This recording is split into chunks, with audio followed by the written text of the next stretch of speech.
George Gamota, and I'm the chair of the Lexington Remembers World War II Committee. And tonight we're commemorating the special 75th anniversary of the end of the beginning of World War II. I say the beginning because we are ending what's happening on the East. And of course, we have still a war going on in the Pacific. But so today we're referring to as VE Day, Victory in Europe. And on September 2nd, we will have Victory in Japan. And that completes the war.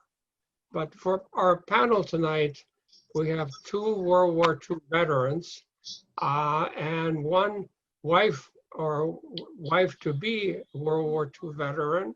Her husband, Alan, is over someplace in Europe. And our two veterans, one is on the boat, Sam Berman, just returning to the U.S. when he heard about it. And Dan Fenn is somewhere in Italy when he heard it. And so my role as a moderator is going to be basically to hear what was the reaction of the veterans, your colleagues, to war ending, your family members, and others. And Wilda will tell us a little bit about the home front. I mean, her fiance, is over there and the war is over. What was her feelings? How about the family members? So what I like to do is kind of go through the panel and have each person talk about it a little bit, and then we can open it up for questions and answers. With us tonight, we have Dan Fenn, and most people know Dan as a big Lexingtonian, former selectman, longtime town meeting member, and John Kennedy's chief of staff when Kennedy was president. However, you're going to learn a little bit about him as a World War II veteran, having served during the war in Italy. We also have with us Sam Berman, who was, I guess, a student at the University of Wisconsin when the war started, and he signed up for the U.S. Army Air Corps and did 70 missions flying over enemy lines. And then last we have Mrs. Ellen Ward, Wilda, who, as I mentioned, was a bride-to-be with her husband overseas.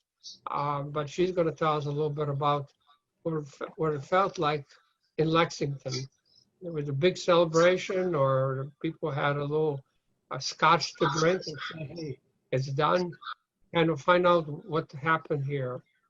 And the idea of the panel is for each person to give a short talk, and then we can open it up for questions and answers. So with that having said, Dan, would you like to start? All right. Sure, George. I was called to active duty on March 11, 1943. I was a junior at Harvard College at the time. And we, a whole group of us, went to Fort Devens, sworn in and got our uniforms and got inspected and poked and jabbed and all kinds of stuff. I can still smell that coal smoke at Fort Devens, and got stowed away in the barracks. It was still pretty chilly, and I remember being assigned to guard duty. I don't exactly know what we were guarding against, but we tromped up and down that cold area around Fort Devens. I got a 3-day pass to go home, and I saw my parents and my sister and my brother and my grandmother. And that was the last time I got home to Cambridge until Halloween night, 1945, when everything was over. Wow. I went to Miami Beach for basic training in a couple of schools. And then I was assigned to the 767th Bomb Squadron, 461st Bomb Group. I don't know if you can see the hat. Obviously, we didn't have fancy hats like this during the war. That came with some reunions. I served in totally unheroic roles in the bomb squadron and the orderly room. I hope worthwhile, and I hope I did it well for about 20 months. And then our adjutant, Captain Ray Wilkowitz, great guy, later a judge in New York, said to me, Dan, he said, there's an opening for warrant officer in the Mediterranean Theater, in the Army Air Corps, as it was known then. And why don't you take the exam and see what happens? So I studied Army regulations for a few days, sort of at random, and took the exam. The only question I remember on the exam was, how many horses do you have at a corporal's funeral? I think it was 2, but I can't remember for sure. Anyway, for some crazy reason, I got the top score in the Mediterranean Theater, and they had an interview with a bunch of senior officers in the bomb wing of which we were a part, the 15th Air Force, flying B-24s, Liberators. And lo and behold, I became a warrant officer. So we didn't need a warrant officer in the 461st. So they moved me to something called the Mediterranean Air Transport Squadron, which a bunch of washed out pilots flying generals' gloves from one site to another. So I was at Matt's, not in my old outfit, when the war came to a close. And, you know, it's kind of strange, but there wasn't a big celebration. I remember hearing a recording of the Pennsylvania polka. I remember some of the officers, because they were the only ones who had pistols, firing some pistol shots. There wasn't a party. There wasn't a big celebration. And I've often wondered why, because this was a pretty momentous occasion. I guess partly because it was pretty obvious finally it was coming. And also, and even more, because World War II wasn't over.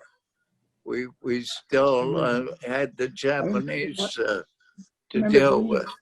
And our orders to pack up, and there was a boat waiting for us in Naples Harbor. So our job was to pack up and get ready to go to Japan. My old outfit went back to the United States after we were out to VE Day and disbanded, but we were to go to Japan and keep going, and we weren't even going to get to stop for any home leave on the way. So maybe those two reasons were why it wasn't a huge big deal. Why was it a big deal in New York? I mean, we have all the parades and everything going. And I'm just surprised that the guys on the ground didn't think it was a big deal. I don't know if those people that we see in the pictures in New York were people who hadn't gone over yet or who had come back. I just don't know. Are those pictures ones that were taken after the day? Well, I can't remember. I think that may be right.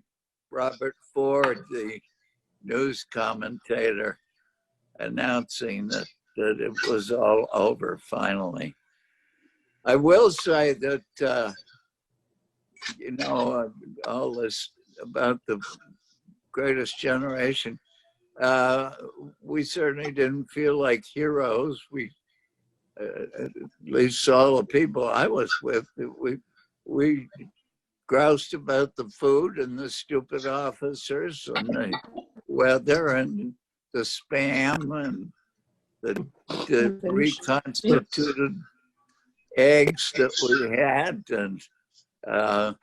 and most of all, we just wanted to go home. We just wanted to have it over with. That was the continuing thoughts on our minds. Okay, well, Sam, your story is a little bit different because you were actually on the boat returning home when you heard about it.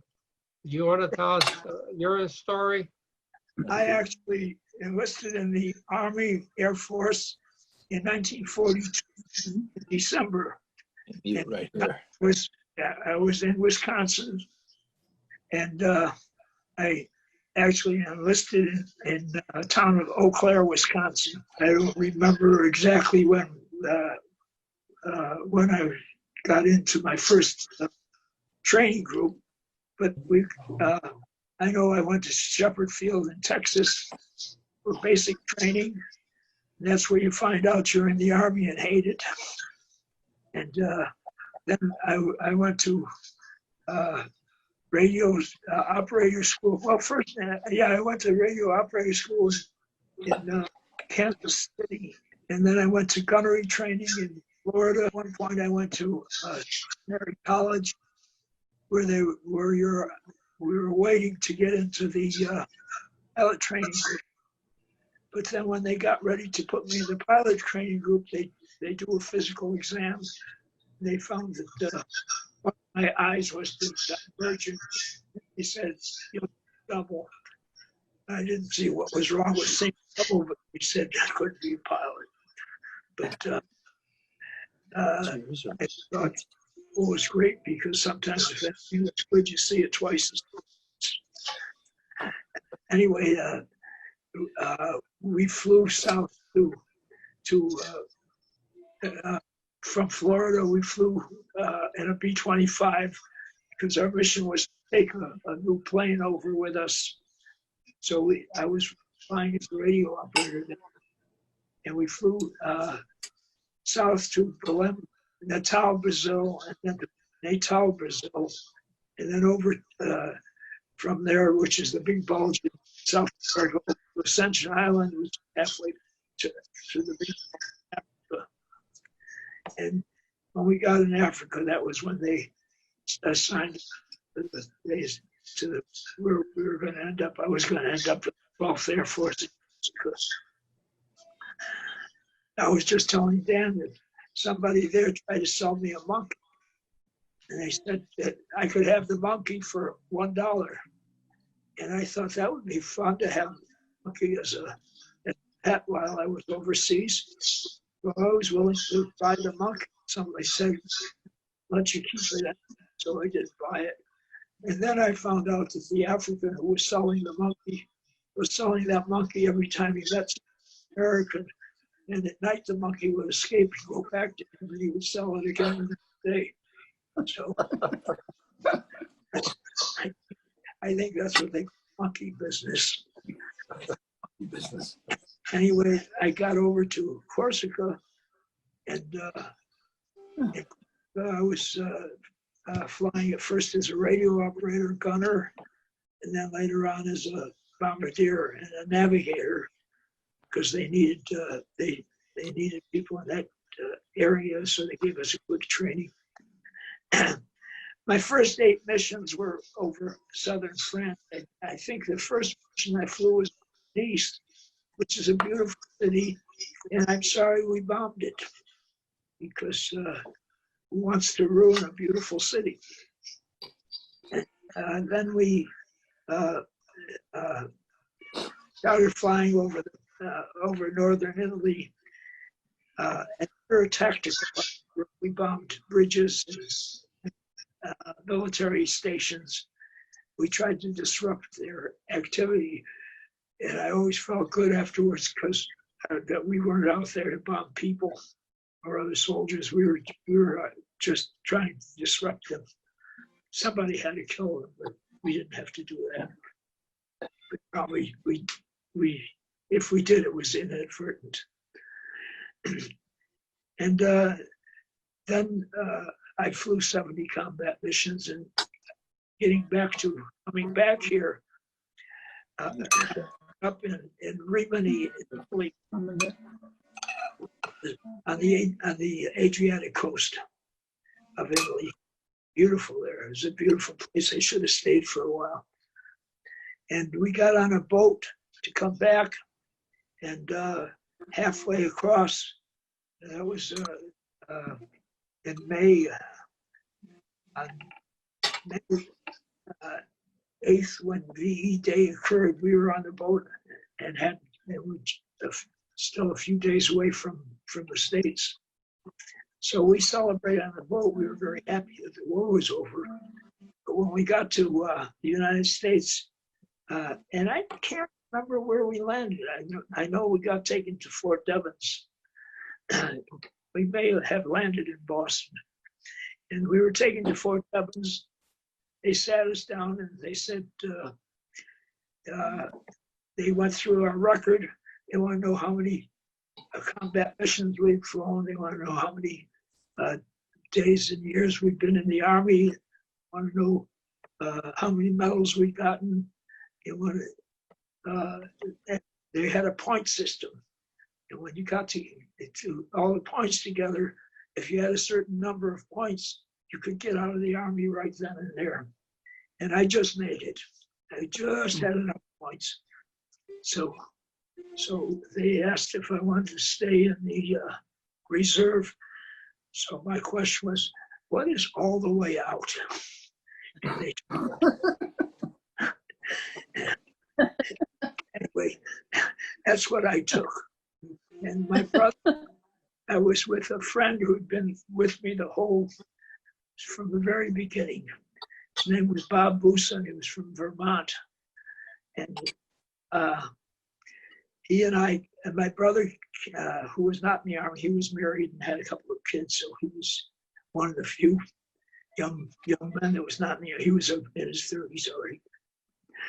So he came and picked us up, and we went out that night to celebrate, and he took us down to Scully Square.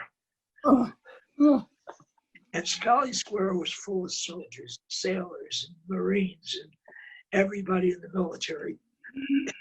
And we all talked trash to each other. Yeah, said the things that you say when you're in the military to another military person, how you did nothing, we did everything.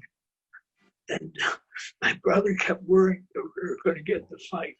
We were going to aggravate somebody to the point he didn't understand that we all felt the same way about it. We were just happy to be out. But right about that time, I had a brother who was in Okinawa, and he'd taken a bullet in the arm, and it severed his motor nerve in his left arm. And he was back in Natick at the Army hospital, and they did a year's surgery on his arm, putting the nerve back there again. And another brother who was in the Merchant Marine, and he had just come back. So the three of us were celebrating together. Uh, my brother-in-law was an actor, and he was early in his career, but he had a 16 millimeter movie camera.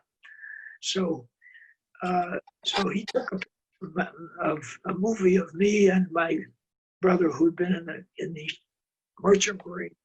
And first of all, he had us driving the car up to our house, and for some reason he switched. This was just a comedy. He switched, and all of a sudden we were walking to the house.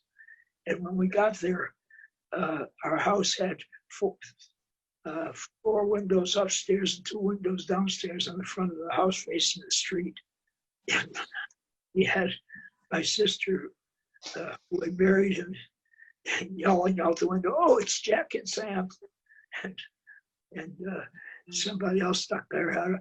All of a sudden we had everybody out of a window cheering, and they all came rushing out the front door and started jumping around and hugging each other, and left us standing there doing nothing. Anyway, we still had that movie. I just went back to the University of Wisconsin the following semester. So that was my story of coming out of the Army. It was later on when we all celebrated the end of the war in Japan. Okay, but your brother in Okinawa came home after the surgery, right? Or did he stay there? He was luckily they sent him to Natick to do the surgery, so he could come home frequently whenever he was not being. He had no military duties, so we saw him. Okay, great. Okay, Wilda. Yes. You were here in Lexington when you Yes. heard the news. What did you do? Yes, actually, I lived in Lincoln Okay. at that time, and we heard it on the radio, and of course we're very much excited about it, and got together with some of Alan's family members that evening, I remember, and we were so excited that we were wondering, of course, when he would be back. He had joined the service, the Army Air Force, on the 27th of December 1941. And he was in the service for 3 years, 10 months, and 27 days. And I saw him in some of the interesting things that I was going to say, as you wanted to know during the war. Alan entered the service with two other buddies, and they got together, and their serial numbers were right in order so they could all stay together. This was their plan.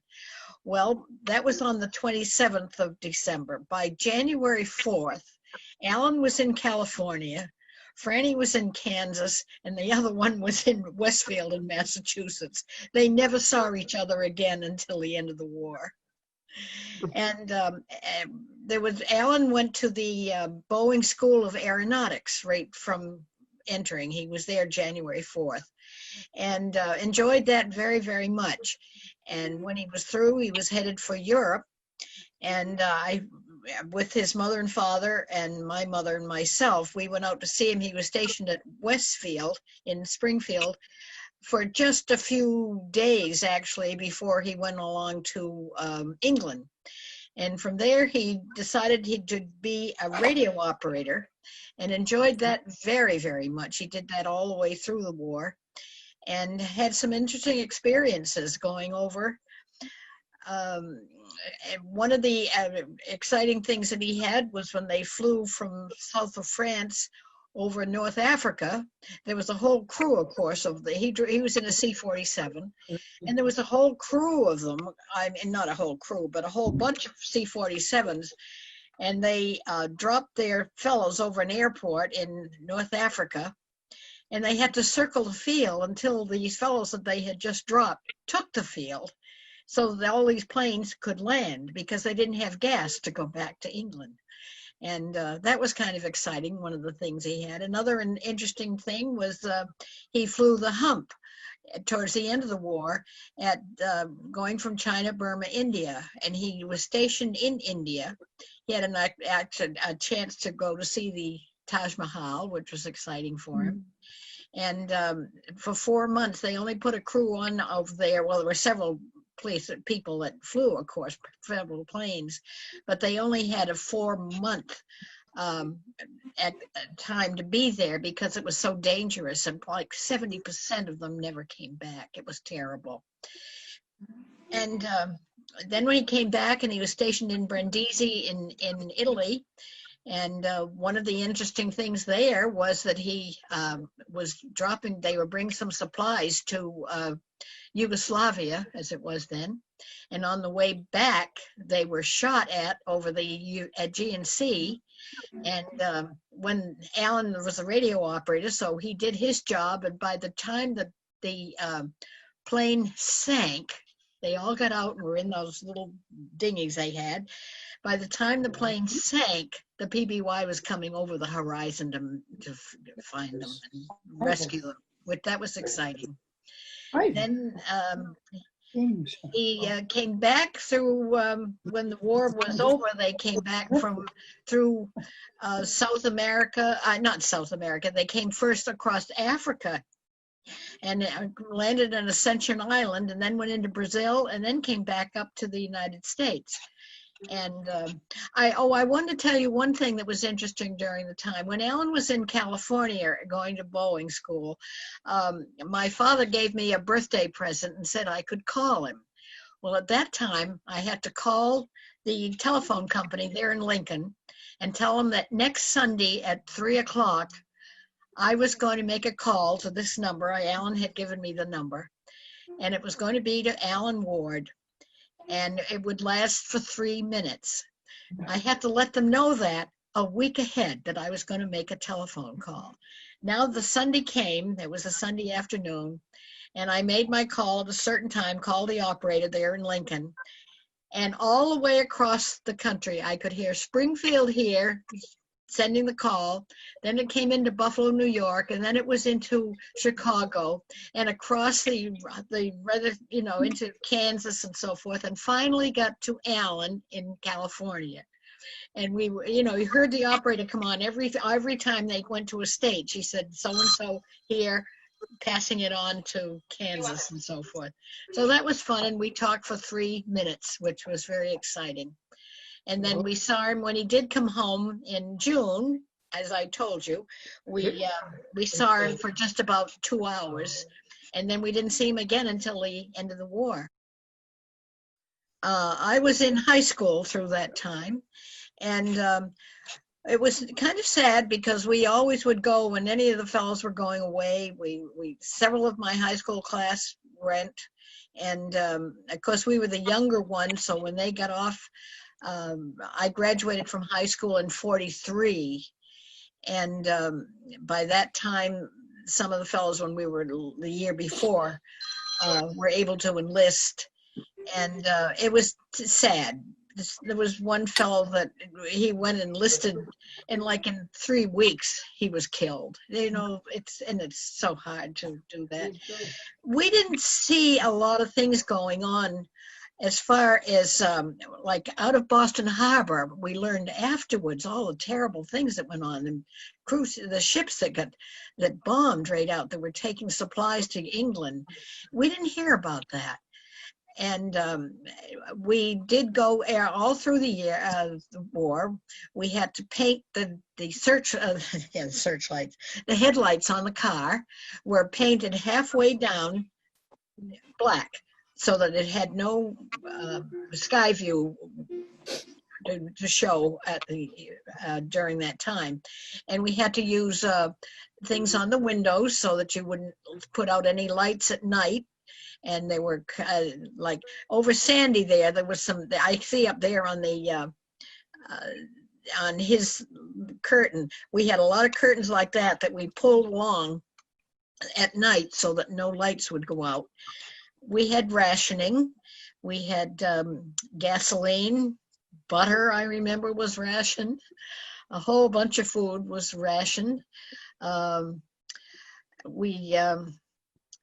you had enough gasoline, especially, you had enough gasoline to do your job. You could get to work, you could get gasoline so you could do your shopping and things like that. You just didn't take any long trips. I'm like, never to go to New Hampshire or something like that, because there wasn't enough gas for that. But you had ample gas to do your job and do what had to be done. How about after VE Day? Did a lot of these things change, or are you, continued? I think it was right after the war in Europe that all the rationing was ended. And then it was just like now, whenever the stuff started coming back again, it was great because as it's going right now, some of the places had been converted to war materials and had to be reconverted back into the things that they had originally been making. And so we went through the same type of things that are going.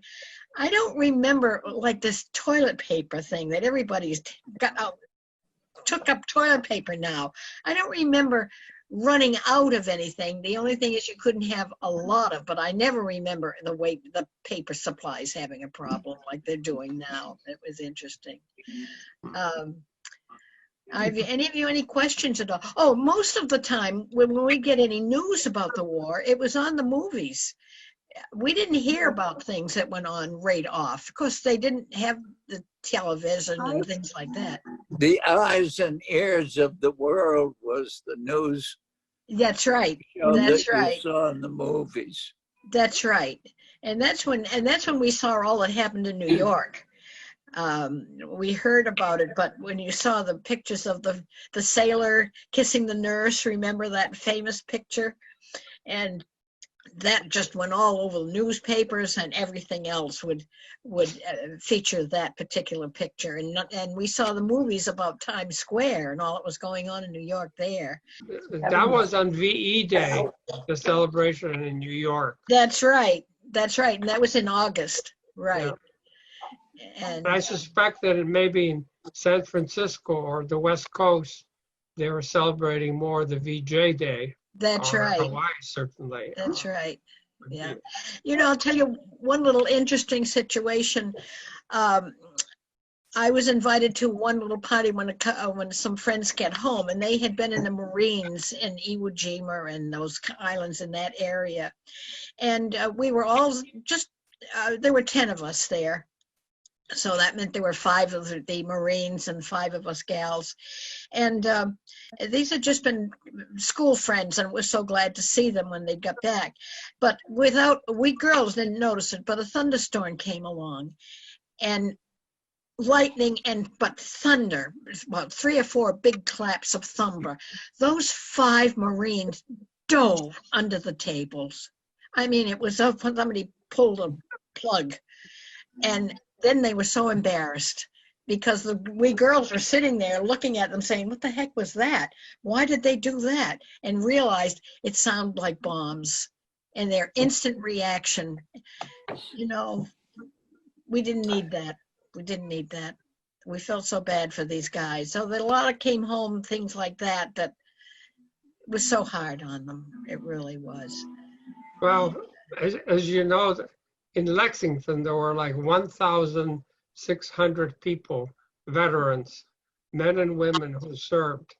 And the town was only about 6,000 population. That's right. So that every family probably had someone serving from Lexington. That's right. Well, my story, I was 5 years old when the war ended. But I was in Vienna, and I was hiding, and they were still bombing Vienna, and the typical thing was that men and women were separated, at least where I was. Women hid in cheese caves. There were caves around there. This is near Vienna, Beethoven's Woods, in case some of you know where that is.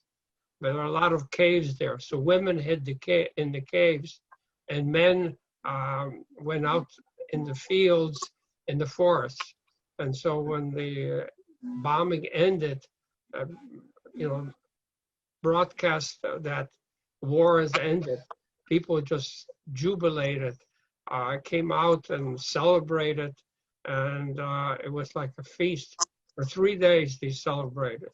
Mm. Austrians, everybody, because, this was a very terrible thing. As you know, Vienna was devastated, as many of the other cities.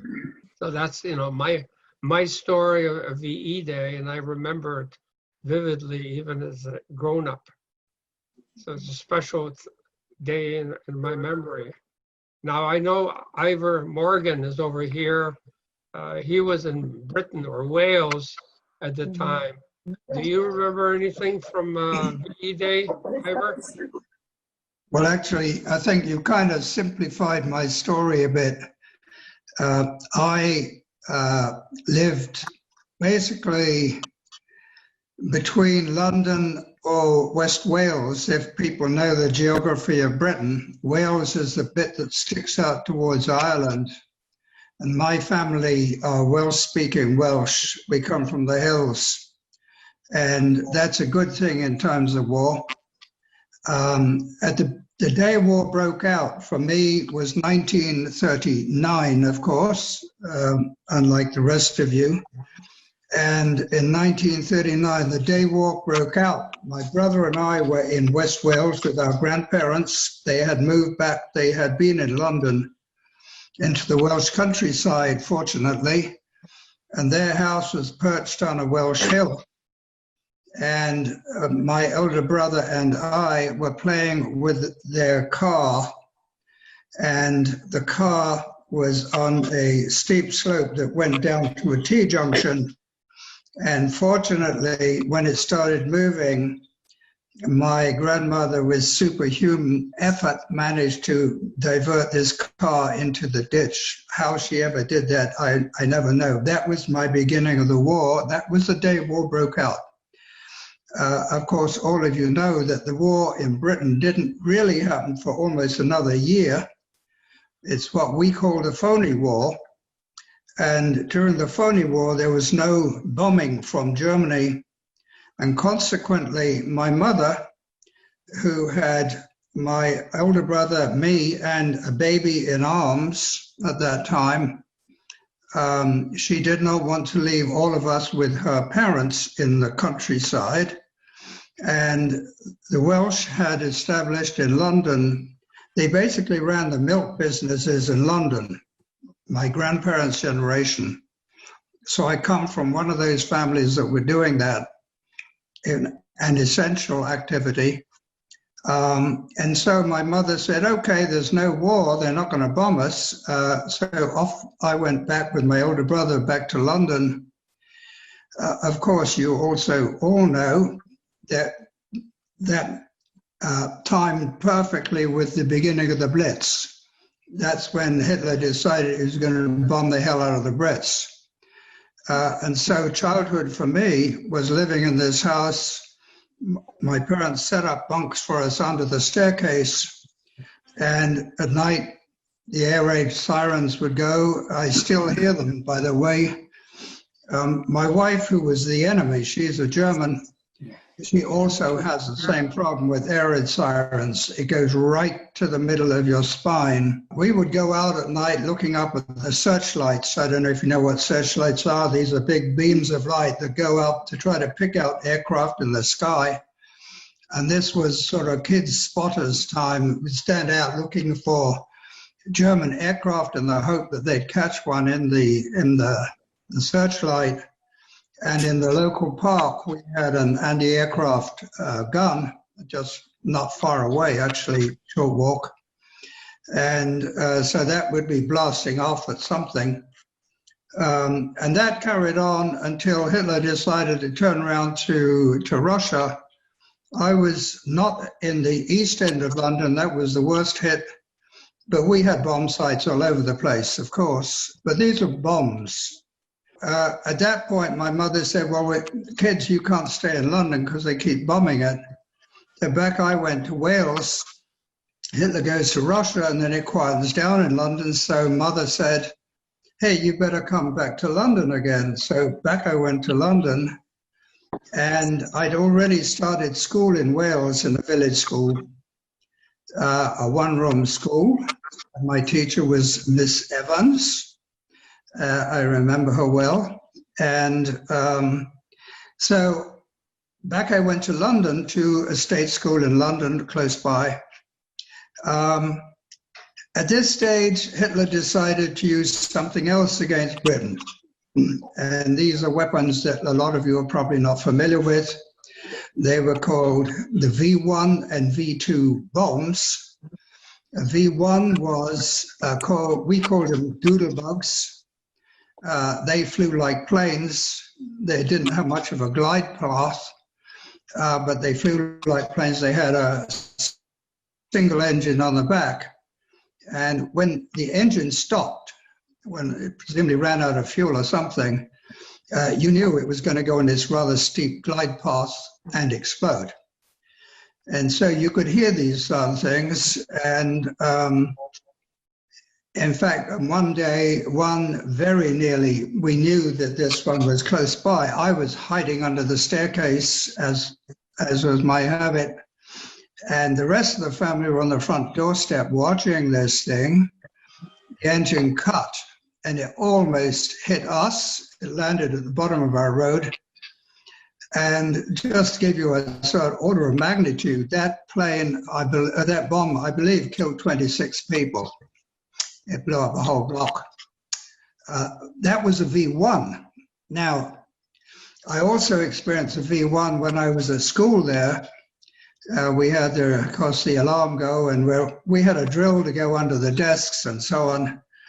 And we could hear this darn thing. I still remember it. We're all there. Engine stops. That all goes very silent, right?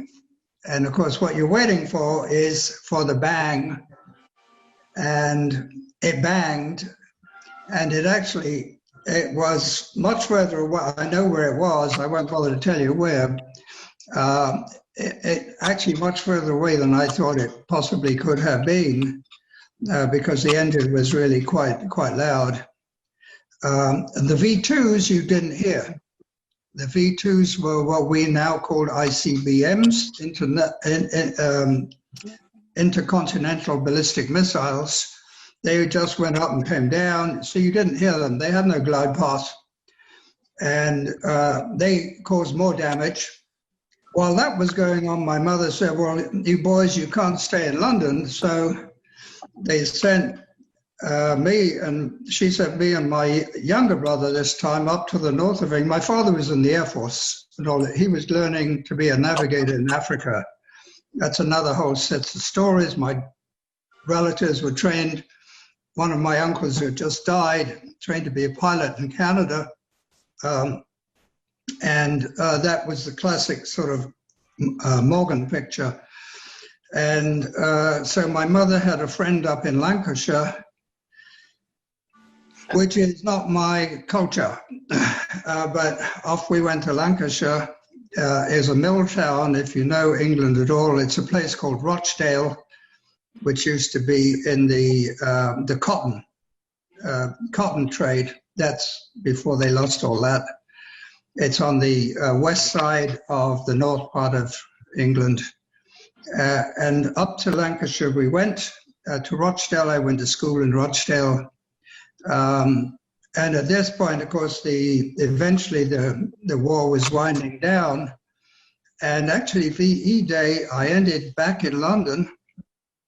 And some of you may have seen the PBS this last week, a series on the Queen and her family. And at the end of the war, you see a picture of them coming out of Buckingham Palace onto a balcony of Buckingham Palace at the end of the mall, with a whole crowd of people around in front. Well, I was there. And this is when the lights came on in London. I'm sure this happened on more than one occasion then. The lights came on. We'd been in blackout all the way through. It's curious, I see movies now where they have tape over the window to stop the blast and the blast. anybody having tape on their windows. I think there was no supply of tape. We didn't have such a commodity at all. However, the end of the war, the royal family at that point was extremely popular, the Queen in particular, and her parents, who is now the Queen still. And the crowd, as I remember, I was there with my mother. My father was still in the Air Force. I subsequently, after the war, became an Air Force person, Air Force officer, and so on. But that's another story. And the crowd was shouting. And of course, the royal family had to keep coming out onto the balcony, and that was it. And the lights went up in London, and we hadn't seen lights in the street anywhere for years. Cars, everything was blackout. And you had inspectors going around checking that you couldn't see light, and for obvious reasons. So the war for me was indeed chaotic. I still regard West Wales as my home in some sense. It's the Welsh Hills, they're very beautiful, a lot of sheep. Nobody in their right minds would bomb a place like that, of course. But London was something else, and it really was. Nobody knew what was happening. My mother's attempt at forecasting was absolutely awful. I mean, and of course, she thought the war was beginning when it was declared. It turned out not to be. So back we go, because she thought it wasn't going to happen. And of course, it happened exactly at that point. So I was there for the Blitz, and I was there for the doodlebugs, because people in Britain didn't understand what was happening on the continent.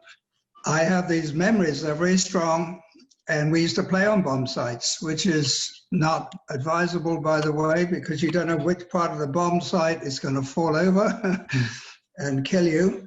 But I'm sure a lot of kids lost their lives playing on bomb sites. And Yeah, they I know what you stuck mean. around in London for decades. They were not eradicated for decades after the war. Yeah. George Burnell, turning from Britain back to Lexington, you were a kid here in Lexington. I know, what were your feelings like when the war in Europe ended? So, my family was here. My father was a auxiliary policeman and an air raid warden. My mother ran the Red Cross, and so they were active, and the town, of course, was owned and operated by volunteers. And we had a volunteer fire department. There was an alarm. The belfry was located down by the common, and there was a siren in the belfry. So when there was a fire event, the siren would ring a location, a 1 and then a 2, that was location 12. A 1 and then a 3 was location 13. And the volunteers would head for that location.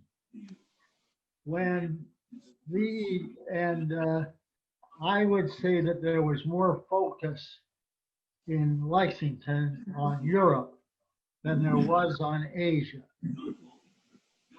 I think that's primarily because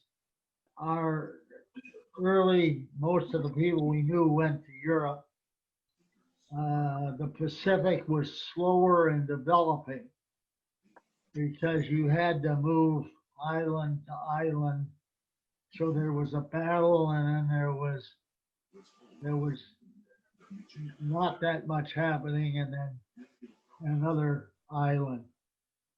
Whereas in Europe, we were having reports all the time. And so when VE Day occurred, the first thing that happened was the air raid siren blasted. And within minutes of that, every church bell in Lexington was ringing. So the Hancock Church, the bell was, they were doing their thing. And then people, that's how they learned that something was going on. And the word just spread. I mean, it was like the town crier.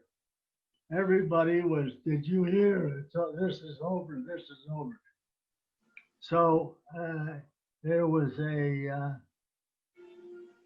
celebration everywhere with every family and every church group, every social group, every neighborhood group. They were having celebrations. And that's what was going on here. Everybody was calling relatives, but I don't know of any organized activity. Everything was spontaneous. Was it mostly in Lexington, or did you hear what was happening in Boston?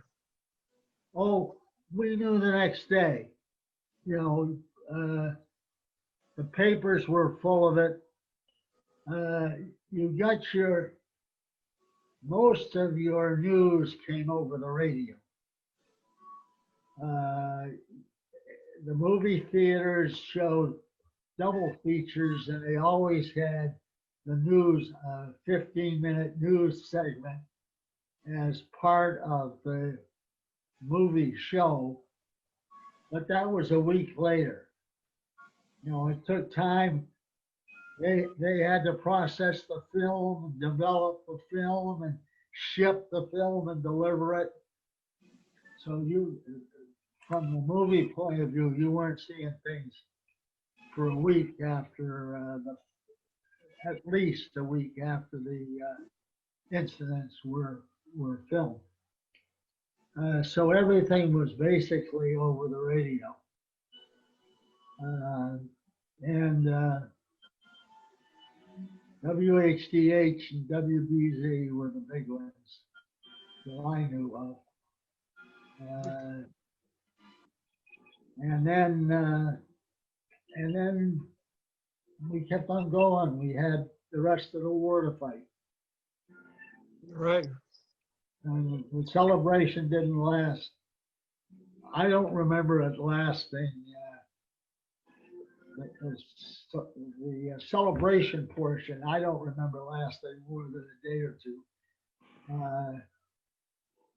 The feeling, the emotion of everybody was changed, because that's when you knew you were gonna, you turned to the west. You knew that you were gonna win. You knew that you were gonna finish business. And so it was all that doubt was gone. You were now sure that you were right and that you were going to win. And there was a deep felt hatred for the Japanese. I gotta mean, it was deep. You know, every noontime, I'm not sure whether it was WHGA, Kate Smith came on at noon sharp singing God Bless America. And there's nobody that's ever sung that song better.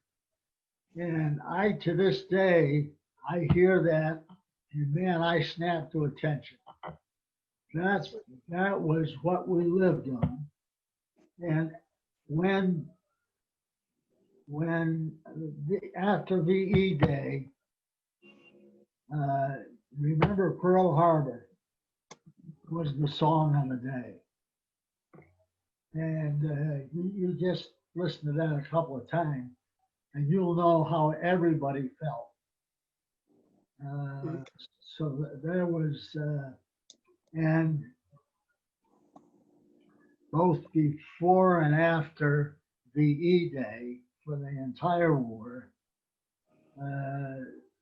this country was one person dedicated to winning this war, and solidarity that has never been matched since.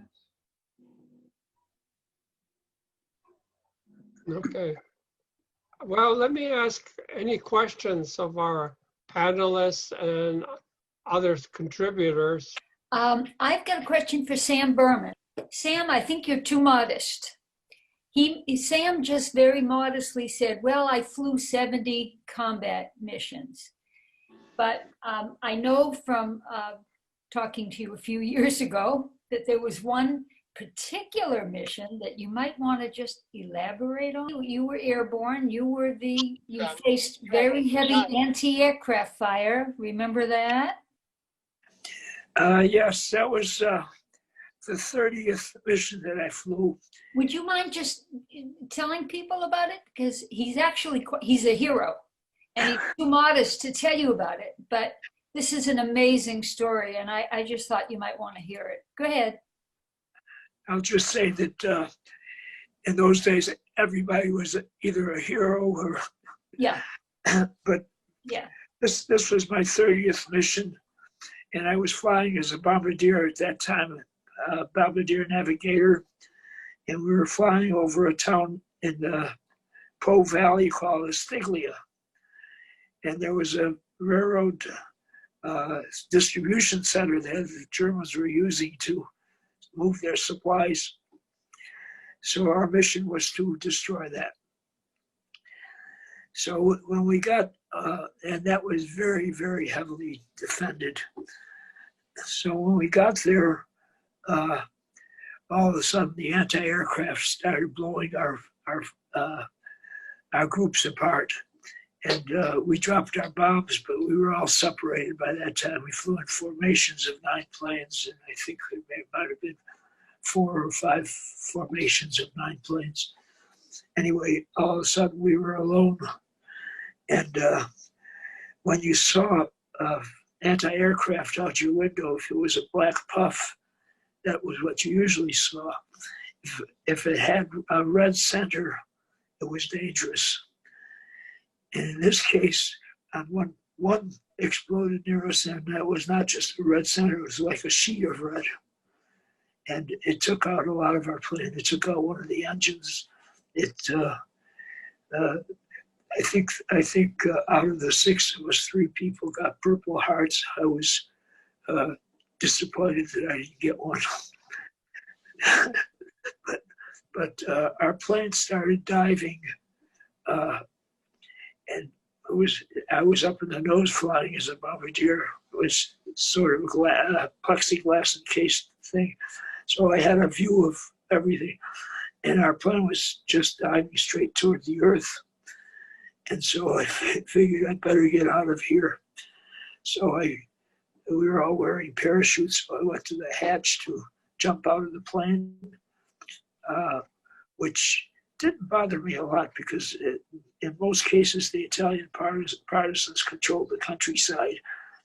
If you were, you had to be really unlucky to be picked up by the Germans. But I felt fairly safe that I would land in an area where the partisans would find me.